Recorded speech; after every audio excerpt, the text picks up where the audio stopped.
Aloha, welcome to the Mr.G podcast. Today is episode 28. We're going to be talking about the last game of the NBA 2023 NBA season with the Denver Nuggets winning the NBA championship. I'm going to tell you four stories, four different concerts that I went to as a teenager, two different Ozzfest concerts. One of them I got kicked out of, the other one I snuck into, and then two different concerts that I saw on my 18th birthday and on my 19th birthday. Uh, Broadcasting to you from the outskirts of Chinatown. It is a sizzling 79 degrees here at 9 in the morning in Honolulu, Hawaii, the biggest city in the Pacific, my city, the city I'm from. It's Tuesday, June 13th. I took yesterday off. I've done this podcast for 4 weeks now. The first 27 days, I did not take a day off. Yesterday, I took a day off. So today is episode 28. Like I said, the Denver Nuggets won the championship last night. They're probably the most exciting NBA champions ever. Not. However, you got to give credit. Joker, Jokic, I still can't even say his name. Everybody can't. Yeah, they just call him Joker.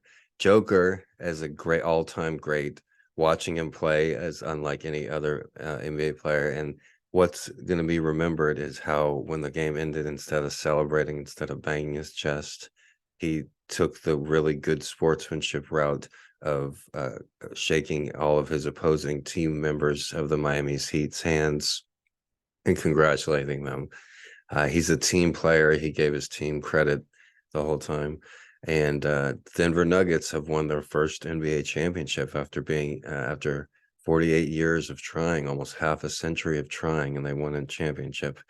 All right. With that being said, give them credit. Jokic is a great player. He's unlike any other player where like he doesn't even dunk the ball. He's 7 foot tall, but it's like he can't run fast and he can't jump high, which are normally two skills very adaptable in basketball. Instead, he just catches the ball very high and he has great hands and great footwork. He can dribble really well. He has a great three-point accuracy. But as far as his inside game, he catches the ball very high and puts it in the basket before the defender can react. And that's new. In 30, 40 years of watching basketball, I've never seen somebody that he's been working with Murray before they were even in the NBA because Murray is from Canada. Shout out to the point guard Murray, who played a great game. He's an all-star. And then also their role players are also borderline all-stars with Aaron Gordon, a high first-round draft pick, and Michael Porter Jr., also a very high first-round draft pick. Both of those guys, when they were drafted, maybe 4 or 5 years ago, you were wondering, are these guys going to be superstars? Are they going to be all-stars? They're great players. In basketball and the NBA, you can tell generally how if a player is going to be good or not. A lot of things go into play, but if you look at previous drafts, generally the top picks are the top players. So we're not going to talk hoops very much on the upcoming podcast. This week we're going to do coming up on tomorrow's episode. We're going to do the 5 richest people in the world, and then we're going to do the 5 richest people in Hawaii. We're also going to talk about celebrities that live in Hawaii or call Hawaii their part-time home. That's what we're going to be doing the rest of the week. We're not even going to be talking about hoops very much until the NBA draft, which is in a few weeks too, where the San Antonio Spurs with the #1 pick are expected to draft Victor Wembanyama, aka Wemby. So we'll talk about that a little bit. I'll go over the 4 different concerts I mentioned because on the previous episode 27, I talked about concerts that I went to, and it went really well. The best thing about this podcast is I can do it every day. I barely need to plan what I'm going to talk about, especially if I'm just telling stories. I don't have a script. I'm just that fucking good. All right. So here we go. I don't even need to brush my fucking teeth. No. All right.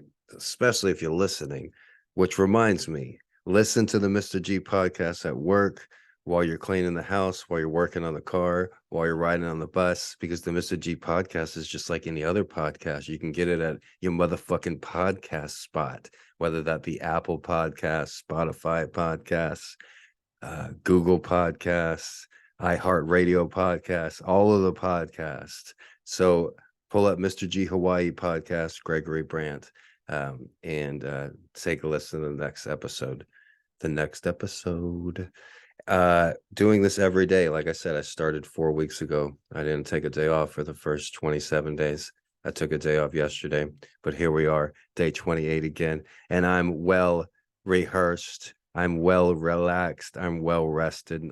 I'm not really any of those things, but I have some great coffee, some Starbucks coffee in front of me with whipped cream on top, caramel on the sides, and that's all I need, baby. That's all I need. Yesterday's podcast, or excuse me, on the last episode 27, I told you about a few different memorable concerts I went to.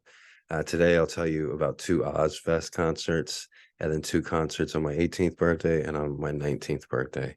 I'll start with the concert on the 18th birthday. It was actually the eve of my 18th birthday. My birthday and my twin brother's birthday is on September 24th. This was a concert at a small venue in my neighborhood in Northeast San Antonio, like actually in the neighborhood, like where we hung out, so we could walk there. They rarely had concerts there, and they rarely had a band this big at this place. I believe it was called Sneakers, and the Offspring, for some reason, had a concert there. And this was after they had all their, this was in the late 90s. This was for our 18th birthday. So this was like 1997. I believe, when I turned 18, 1997. And it was the eve of me and my twin brother's 18th birthday. So me, my twin brother, Jonathan Lewis, Benny, and a couple other people, we went and saw the Offspring. And it was pretty cool. It wasn't like the other concerts that we've been to, like Pantera, White Zombie, Metallica, because it was more like a hipster crowd, and there wasn't like really moshing or anything, but we were right in front of the stage, and it was a really cool concert. And it being right there in my neighborhood and right on the eve of our birthday. So after the concert, it ended like at 11:30, and my twin brother Michael, we were about to turn 18, and he really wanted to buy a lottery ticket because he didn't smoke, and he didn't and he wanted to take advantage of being 18. So he went directly to the store, waited till midnight, and tried to buy a lottery ticket, but they wouldn't sell it to him. And he came back like pissed off that I couldn't get a lottery ticket, and he waited a few hours, then went back to another store, and then came back with like a bunch of scratch off lottery tickets and lotto things and stuff. But the concert was good. The next day I went and got a tattoo on my 18th birthday, which normally you would be able to see right easily, and it's right here. It's a leprechaun. So those of you that are watching on YouTube or Twitter, it's not a radish, it's not a pirate, it's a leprechaun. I got it on my 18th birthday, so as you can imagine, it's a little faded. I'm actually going to get it covered up, so this is probably the last you'll see of this leprechaun. I'm going to cover it up with a bright brand new Hawaii flag, and it's going to look awesome. But on this 18th birthday, we saw Offspring. We walked home from the concert. Like I said, it was right in the neighborhood. We used to hang out at El Sendero and Parent Vital, and the Sneakers place was off of Parent Vital where the concert was. They used to have concerts there, but at this point in the late 90s, they would never have concerts there. So I guess the band Offspring must have been friends with the owner or something. They decided to have a concert right there. And it was sold out, and it was exciting. The very next year, on our 19th birthday, me and my twin brother, and we were hanging out with Jonathan Lewis again, and I had gotten tickets. I had won tickets to Blues Traveler, which is a good band that I appreciate now more than back then on my 19th birthday. And for some reason, our sister had lent us her Mustang that our father bought her. She probably like felt guilty, like me and my brother, we were like treated like shit and made to sleep in a garage, and they were treated like his like wives and stuff. And on their 16th birthday, one of them was given a brand new Mustang, and the other one was given a brand new Jeep. On me and my twin brother's 16th birthday, we were given mattresses to sleep on, and it was kind of like a joke because we didn't even have mattresses before that. But on our 19th birthday, for whatever reason, our sister lent us the Mustang. And so me and my brother are taking turns driving it. Then I remember we get to the concert, and they're both like kind of dark goth, not goth, but just like people that wouldn't like Blues Traveler. And we get to the concert, it's a general admission concert, and then we walk into the crowd area, and Blues Traveler is playing, and they're playing some of the songs that I like and stuff, but they're not moshing songs, and they're not like "Da-na-na-na-na-na-na-na-na." And that's kind of like what they were into.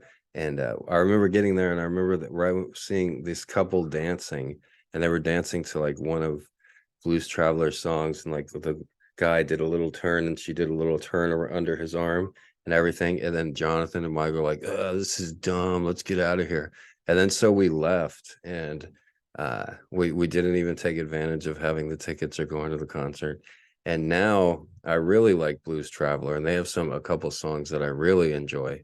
And the woman I'm dating now, she also likes Blues Traveler. So you think how things change. That was on my 19th birthday. That was almost 20 years ago. That was over 20 years ago. And now if I had tickets to Blues Traveler and my current girlfriend, we would really enjoy it a lot more, and probably would be the people that got up and dancing that my teenage self was like mocking, like, oh, that's lame, and that I would be that guy, like, yeah, run around,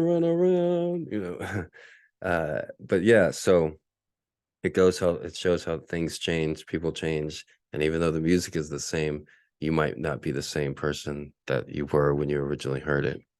So that was my 18th birthday, the Offspring, my 19th birthday, Blues Traveler. The two different Ozzfests I went to. The first one was at like the Alamo Dome. It was like shortly after the Alamo Dome opened. It was one of the first Ozzfests. And me and Jonathan Lewis, I had gotten tickets from the radio station, and we had like seats, so it was okay.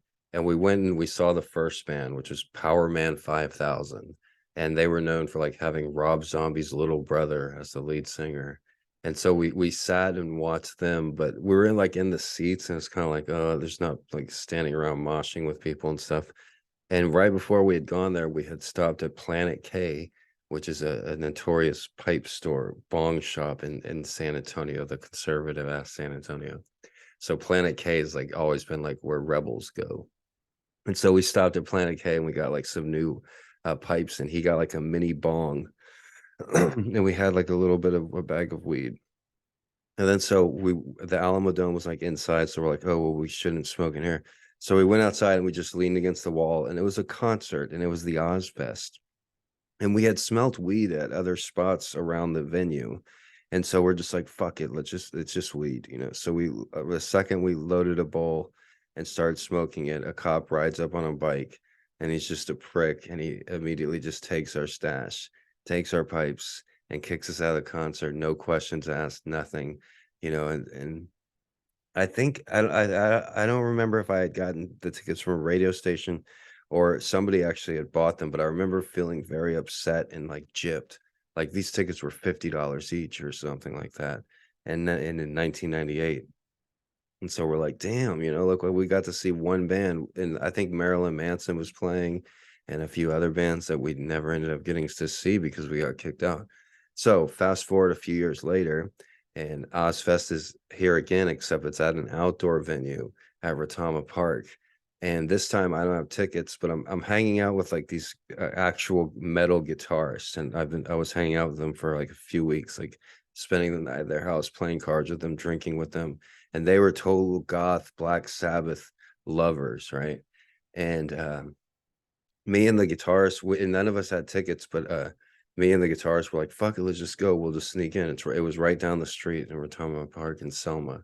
And so me and like the main guitarist, who was the main part of their band, went there, and we're like standing out the venue, and most of the acts had already happened, but he was a huge Black Sabbath fan, and I was like leading the way because I was a few years older, I guess. And I'd known the area well because I had been to the racetrack a lot. And so I showed him like a little area that we could sneak in, and we like got under the fence and started sneaking in. And I lifted the fence up, and then he crawled under, then I crawled under. And then as we were walking in, the security saw us, and then so we just bolted into the crowd. And then by that time, Ozzy Osbourne and Black Sabbath had just gone on stage. And so we were right there, and we just kept on moving forward until we couldn't move forward anymore. So we were just totally safe with hundreds of people all around us. And then he gave me a look. He's like, all right. He's like, thank you, G. Thank you. And I even surprised myself that day. I'm like, wow, I'm a pretty much a badass. Because before we left, we were in the neighborhood, which was just a few miles away, my mom's neighborhood where they lived. And I was telling all of them, I'm like, we're gonna go there. If you put your mind to something, you can do it. And I'm like, we're gonna go see Black Sabbath. Are you with me? And then the guitarist was actually the only one that was like, I'm with you, Greg. I'm gonna go. I think we'll go get in. I was like, all right, you know.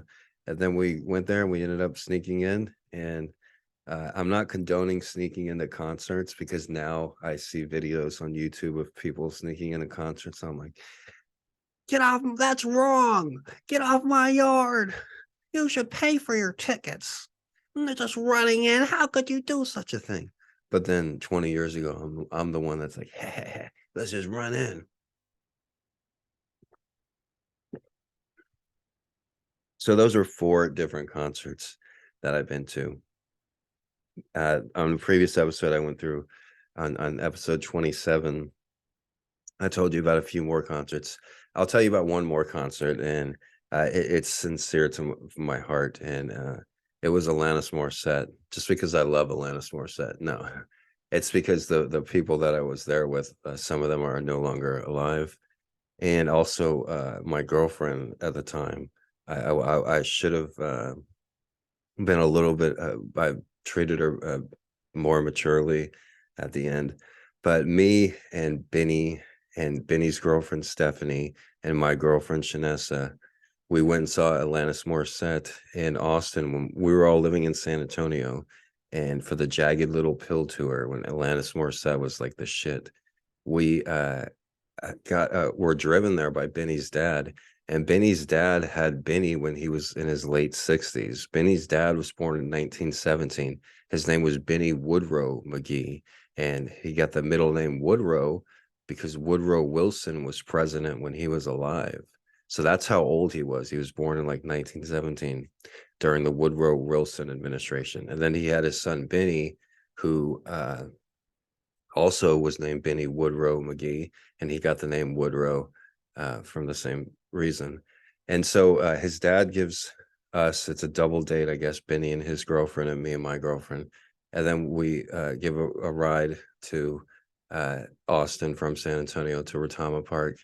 And I remember the opening act was pretty good, and we were all smoking weed and and chill and stuff. And I forgot who the opening act was. It was somebody, but I remember we really enjoyed just chilling in the back and just smoking weed and hanging out with each other. Then Alanis Morissette came up, and me and Shanessa got like closer to the stage. But then my girlfriend Shanessa, she was 14 and I was 16, so a huge age difference. But it is at that time, it felt like such an age difference. Like she was way too young for me, and but she was 14, I was 16, and I don't know if she had drank something or, for whatever reason, we were close to the stage and she was just under my arms. And all of a sudden she started getting sick and started like throwing up and stuff. And then I was just like, oh shit. And I was like, helped her away from the stage. Then I set down a towel and then we got her some air. And then she was feeling better and everything. And then at the end of the concert, Benny's dad got us all. He just hung around like in the parking lot or whatever. His dad was like in his 80s at that time.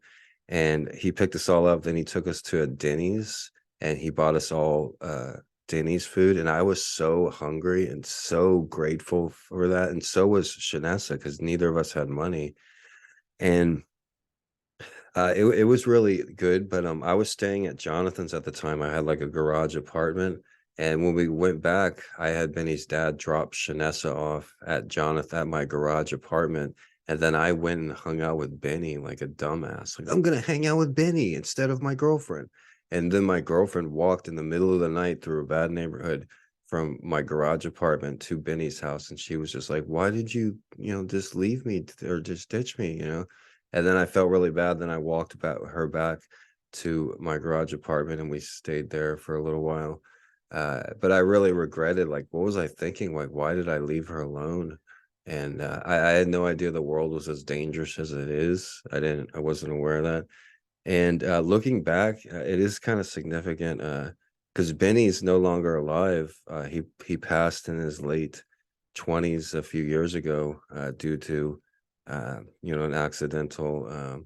The same thing that millions of young people in America have passed in the recent years, and and that's mislabeled drugs and fentanyl. And I don't know the exact details or circumstances, but he's one of millions of American young people in this country that have died like that.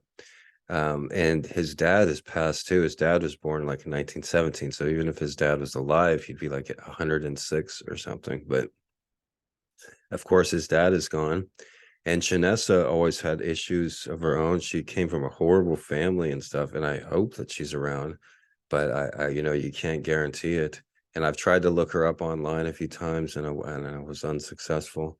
I think maybe she was a mechanic or something. But and then Benny's girlfriend Stephanie, that's the most likely person that's like has a family and is normal and doing okay. But I hope all of them are good, and I'll always remember that night, that trip to see Alanis Morissette from San Antonio to Austin and hanging out with them. It was a really great time.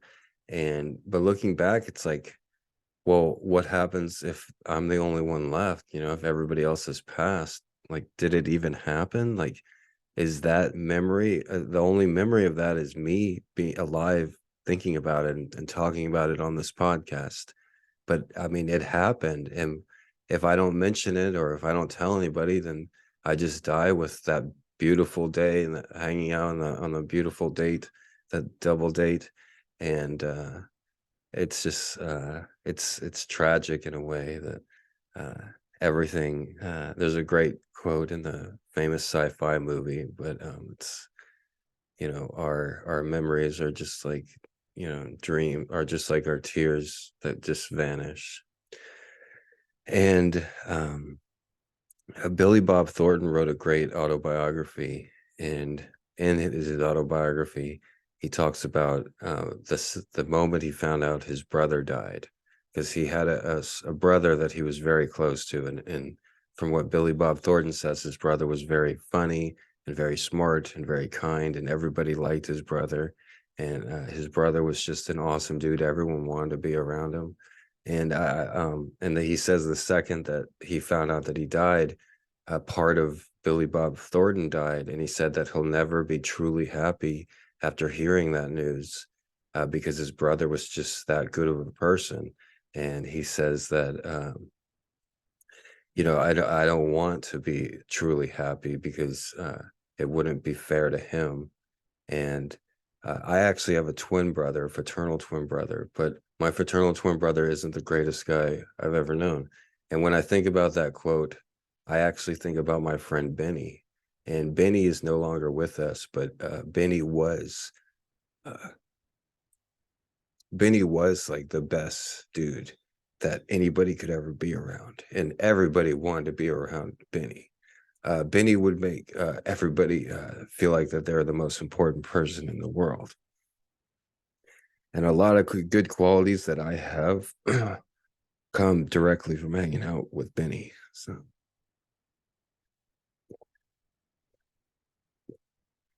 and when you're that young, you don't necessarily appreciate somebody like that. And you think maybe they're a dime a dozen, or there's a million Bennies out there, but there isn't a million Bennies out there. And Benny was really one in a million, and he really liked me a lot, and I was one of his favorite people. And knowing that is really like helped build my character and helped build my confidence. Um, Knowing that somebody like him actually, you know, held me at such high regard. So rest in peace, Benny. I miss you, brother.